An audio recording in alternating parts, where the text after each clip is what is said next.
Irelu, good morning, and thank you for that warm welcome. And good morning to every member of the audience. I'm privileged to be delivering the Keynote paper this morning. And by way of introduction, Dele Ogun is my name.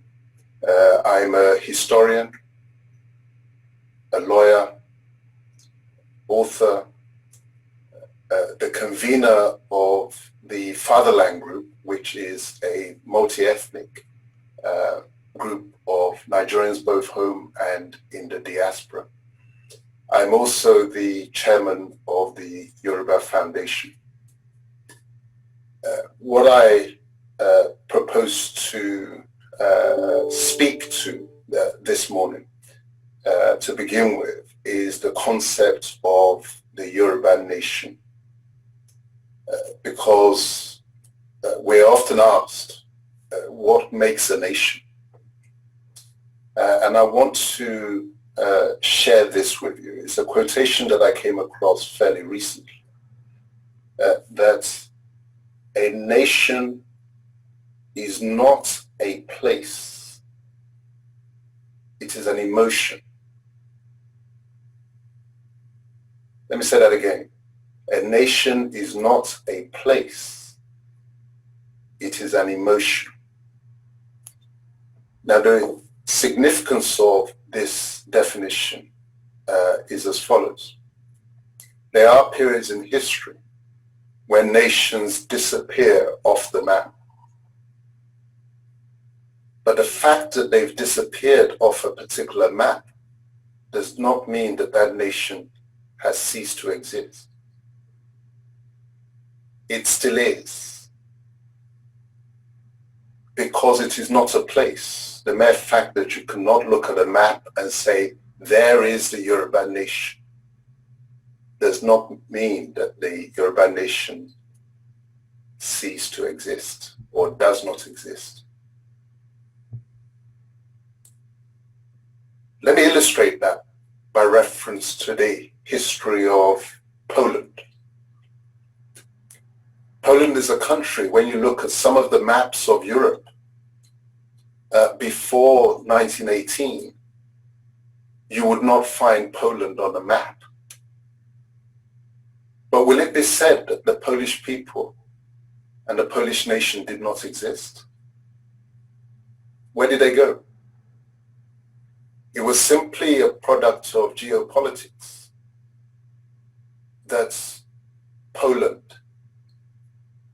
was carved up between the Germans and the Russians and other European powers, and so was eliminated from the map. But in 1918, following the end of the First World War, Poland resurfaced and took its place amongst the League of Nations. I don't use League of Nations in the sense of the technical term.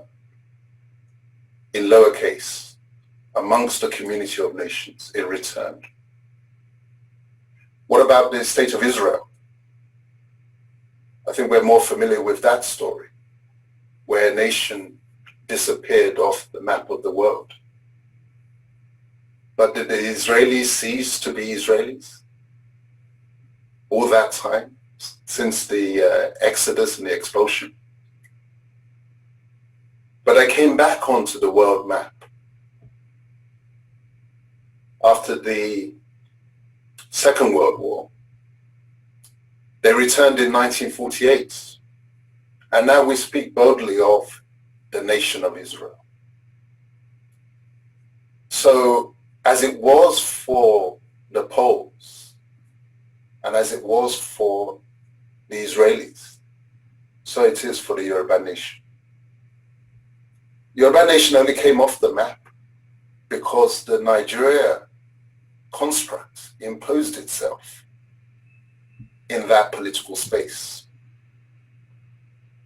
such that those who are looking for the Yoruba nation as a place will tell you that, it's a fiction of the imagination, it does not exist. But when they say that, point to the examples that I've given you. And please, I want you to go and spend time to read into, in particular, the experience of Poland.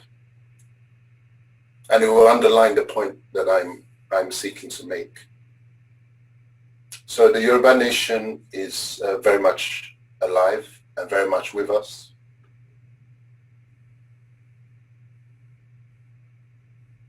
We're now in a situation where Nigeria has been put in its place. But for how long? Because you see, the fraud that is Nigeria has been exposed and is becoming apparent, I say, to everyone but the willfully blind, that this construct that was put there by the British was put there for a purpose, just as the construct that was put in place of Poland. But it's in the nature of these constructs that they only endure as long as they are intrinsically strong and serve the interests of the people over which they subsist. The Nigerian construct has clearly demonstrated that it does not serve the interests of not just the Yoruba, but the peoples of Nigeria. Because we're not alone in this journey. It's a journey in which our people seek fulfillment of their purpose on this earth. Their purpose on this earth is not to be constrained by the artificial construct called Nigeria, where we cannot live according to the values that were handed down to us by our fathers and our mothers. The Omoluabi culture, the principles. We now have a situation where strangers are in our homes and putting their feet up on our chairs. And when we ask them politely to leave, they insult us and say that they are the owners of our homes. How did we get to this position? From the proud nation that we were, not just a nation, an empire. And now those same peoples are referred to as a tribe. How does an empire become a tribe? Ask yourself. Except in the minds of those who wish to belittle you, who wish to make you a dwarf where you are in actual fact a giant, because you're relying on other people's description of you. If an evaluation of a human being was dependent upon what others thought rather than what you yourself think of yourselves, think how small and diminished you would be. So we have a situation where strangers with impunity are now coming into our homes and doing what they like, putting their feet up on our chairs and on our tables, and we sit and watch. How did we get to this situation? The answer is simple. It is bad leadership. It's as simple as that. It is bad leadership. The position of a leader is a custodian, taking responsibility, telling those who he or she is leading to stand back and leave it to us. We will take you in the direction that will secure your interests. That's what leadership is. And so when we have a situation such as we have, the fault lies not with our Yoruba people. It lies fully and squarely with the leaders. They must look at themselves. And you see, the leaders come in different categories. and all departments have failed. You have what I call the political or professional politicians. I emphasize the word professional because they're there for the salary. They're there for the remuneration packages. They're there for the pension benefits. Theirs is not a calling to politics. It's a job application. It's the remuneration packages and the benefits in kind and the trappings of office that they're pursuing. These are not conviction politicians. Conviction politicians feel a calling. They respond to situations and events. They are selfless in their purpose. But not just the politicians. What about our military generals? We have many of them. Yet we have a situation where our homelands, our villages, our frontiers have been walked through as if there were nothing there. Yes, there were generals in the Nigerian army. But what about the Yoruba side of them? To keep an eye on the homeland, even whilst they're pursuing the agenda of Nigeria. Should they not have been sounding the alarm bells? Is security not supposed to be their concern? Is it just the security of Nigeria and not the security of their fatherland, Yoruba land?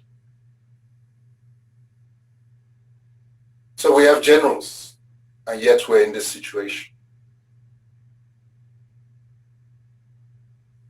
And what about the traditional rulers? These are leaders, traditional leaders.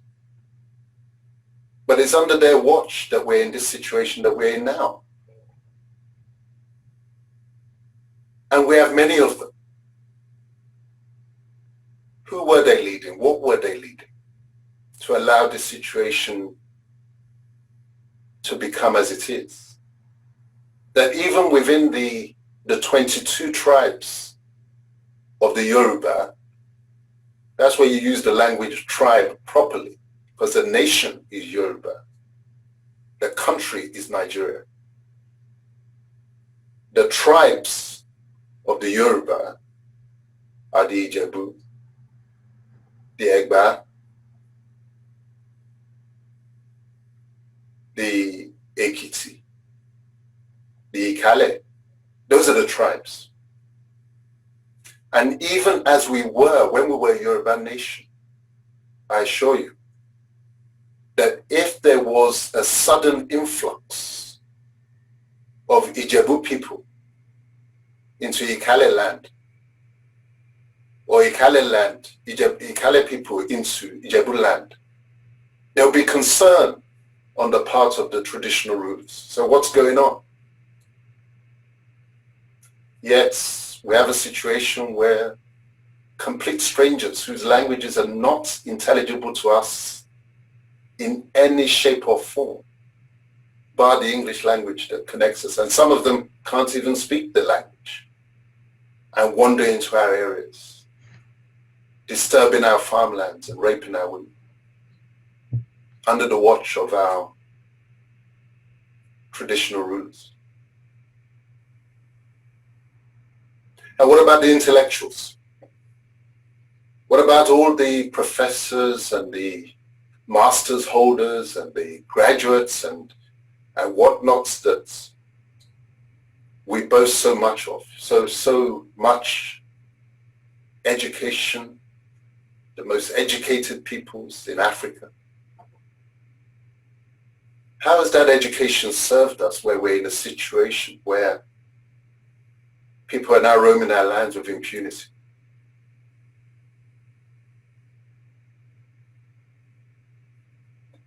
There's a common denominator in all of this. It is the fraud of one Nigeria. They all bought into this one Nigeria narrative. The professional politicians, the generals, the traditional rulers, the intellectuals, they all bought into the one Nigeria deception. Because the reality is this that's become apparent now. The one Nigeria only ever meant the partnership between the British and the Fulani. That is the reality. It is that partnership, senior partner and junior partner. That was the One Nigeria project, and it's now becoming manifest to all but the willfully blind. This was the project. A unitary structure where the nations, the component nations, are simply erased and wiped out. As opposed to how we were before the colonials, these outsiders, both Fulani and British, they came in at the same time.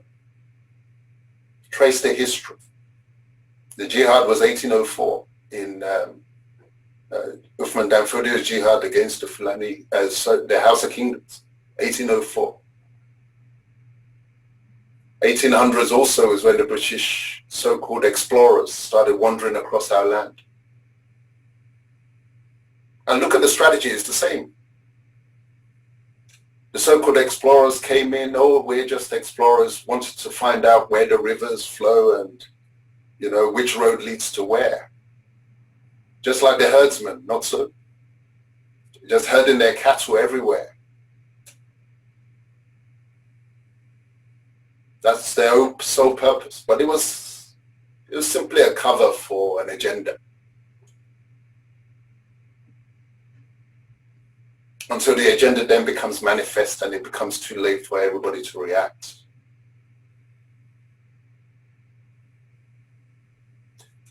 So that's where the failing came from. And what is the response? What should be our response? Where are the leaders going to emerge from? Well, a gentleman came out very recently. I hadn't heard of him before. Mr. Sunday Igboho.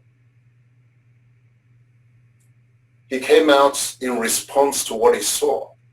You know, I spoke earlier of the difference between professional politicians, the wage earners and salary seekers, as against the conviction politicians, those who respond to a calling. Sunday Igboho was responding to what he saw. The impunity, the callous and evil and wicked murders, the casual raping of women on their farmlands, to which nobody was responding, the leaders. Yes, the people were speaking, the people were grumbling, but the leadership, who should have been speaking, their voice was not heard. And he was the still small voice in relative terms that came out, that was heard so clearly and so courageously. That's what I mean by conviction politicians, and politicians who are politicians because of a calling, not because of a job application.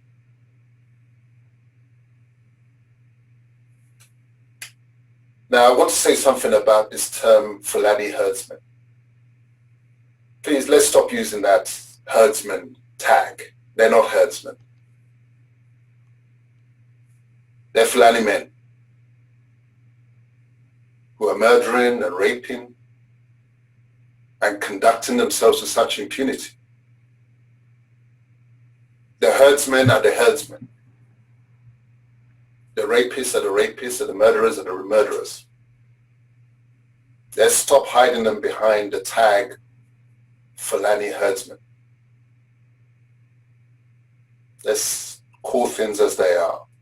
These are Fulani men. And as we know, many of them are not even of our Nigeria space. They say it openly. They don't respect boundaries. A Fulani is a Fulani, whether it's from the Senegambia area or our space. These people do not respect front doors being closed. They believe that all rooms should be accessible by them and do what they like. That cannot be tolerated by any self-respecting peoples. So what is the way forward? It is simple. We must organize in order to survive.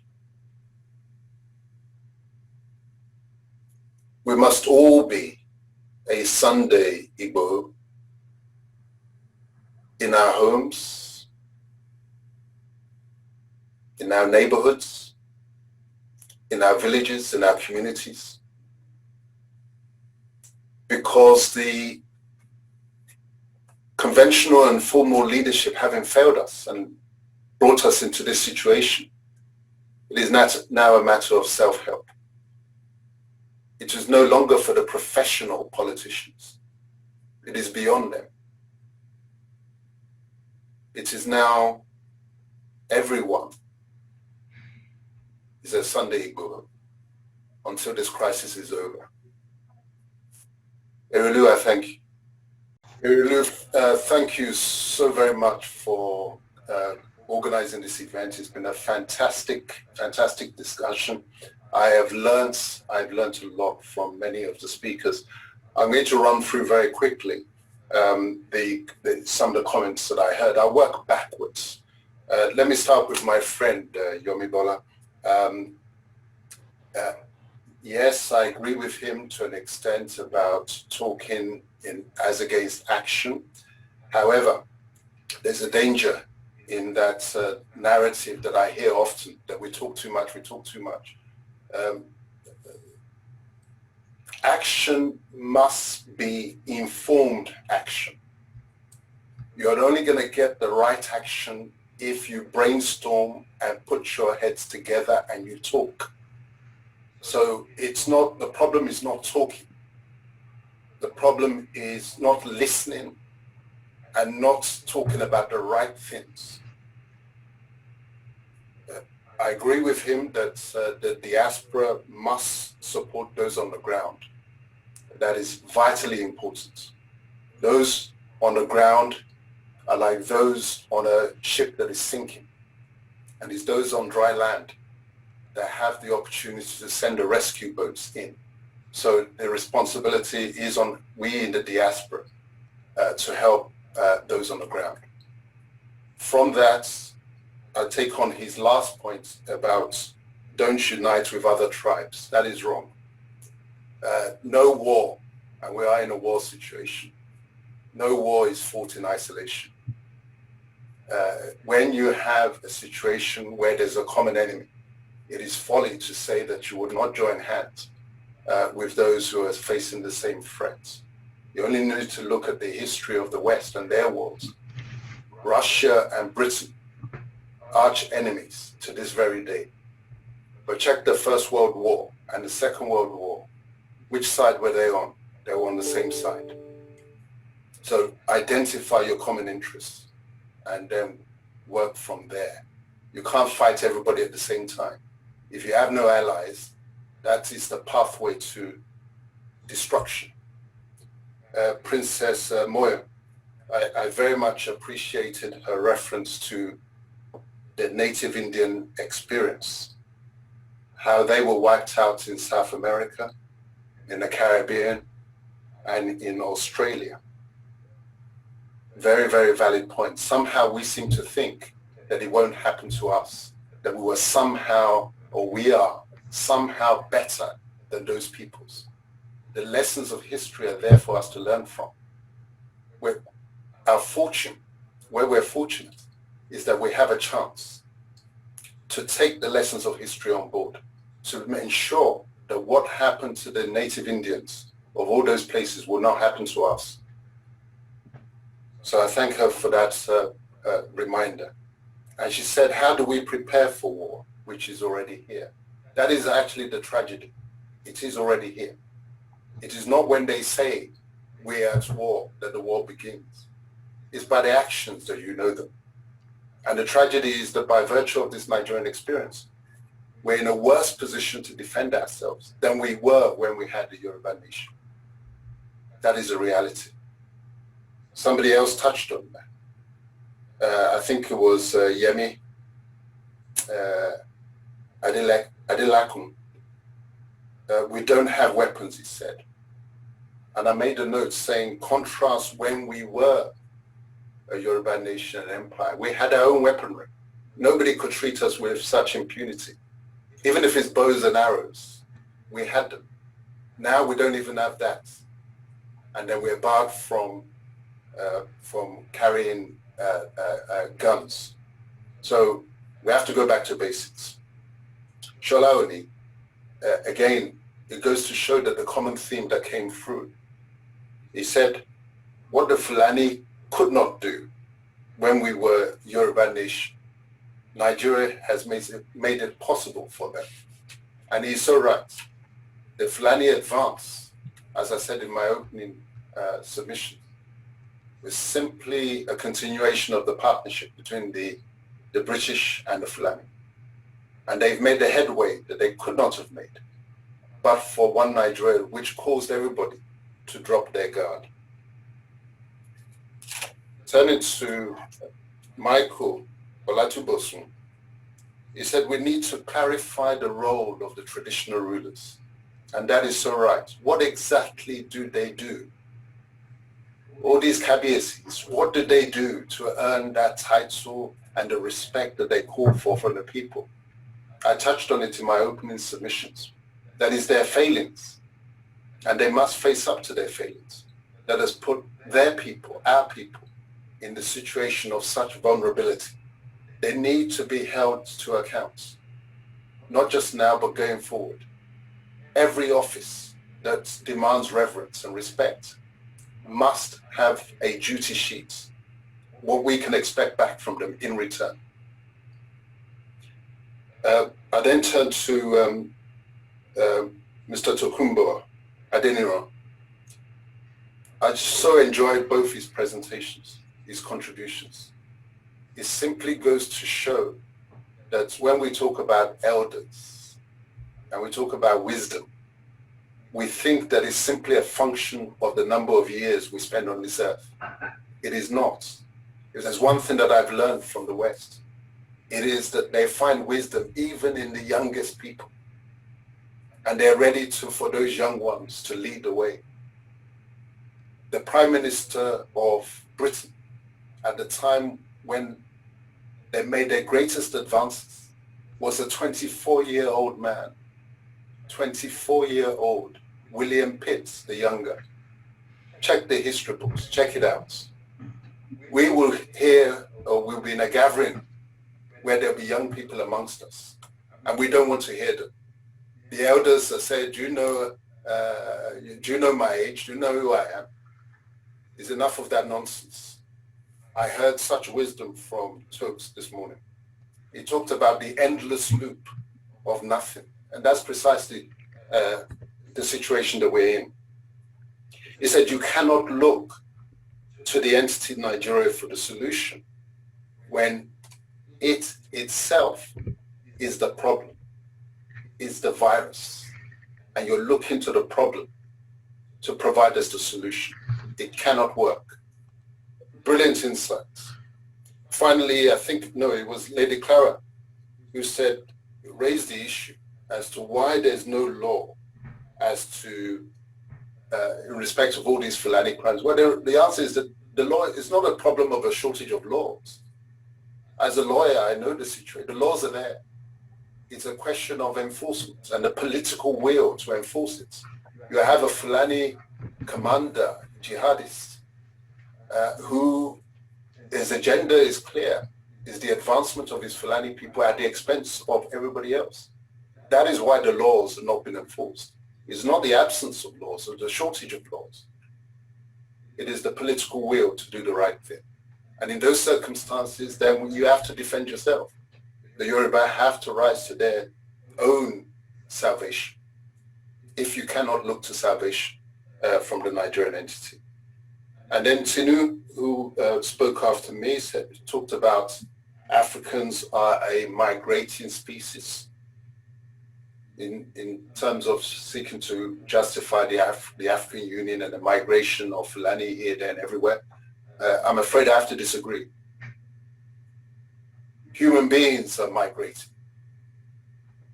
All humans migrate. There's nothing peculiar to Africans. But they migrate either with a benign purpose in mind or a malicious agenda in mind. Conquistadors, those who conquered South America and destroyed the native Indians, they were migrants. But the kind of migrants that we should open our doors to are those who are prepared to live by our ways. We're not going to put their feet on our chairs when we let them in. We're not going to rape our women. We're not going to disrespect our land. Those ones, you must close the door firmly. And this is why Erelu is so right as regards the Pan-Africanism and the Africa Union agenda. It is a nonsense. It is inviting us to vote for our own destruction, to let everybody in. Look at Brexit. What was that about? These are advanced countries. In Europe, they're all democracies. Who needs anything from anywhere? Living standards are the same, high standard. But they knew that you cannot leave your borders open. Why did they not let Turkey into the European Union? If it's just a question of human beings all coming together and being happy families. They know that there are boundaries. Nature knows their boundaries.